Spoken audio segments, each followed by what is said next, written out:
Një koncert instrumental dha në mbrëmjen e djeshme fëmijëve të rinj Gjirokastrit të apasionuar pas reglave muzikore. Ata interpretuan pjesë të kompozitorëve shqiptare të huaj në kitar, bateri e violin, duke shpalosur edhe punën e bërë në drejtimin e mësuesve të tyre. Një ngjitje në skenë do të thotë shumë për ta. Jam shumë i emocionuar për të gjitha, nuk kisha idenë që mund të dilnim kaq mirë, nuk e besoj.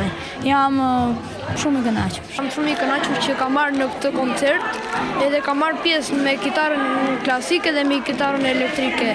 I falenderoj shumë dhe i Unë kam shumë qejf aktivitetet, më pëlqen shumë që të marr pjesë në këto lloj aktivitete, që janë një kujtim shumë i bukur dhe jam e sigurt që pas 10 vjetësh do t'i kujtoj me shumë do të jetë një gjë shumë e bukur.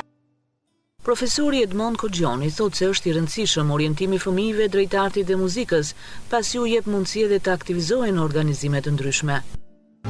Prindrit të lejojnë fëmijët të merren me art sepse i bëjnë shumë mirë. I japin përparësi jo vetëm celularit, po të merren me instrumentin sepse i zhvillon në shumë drejtime.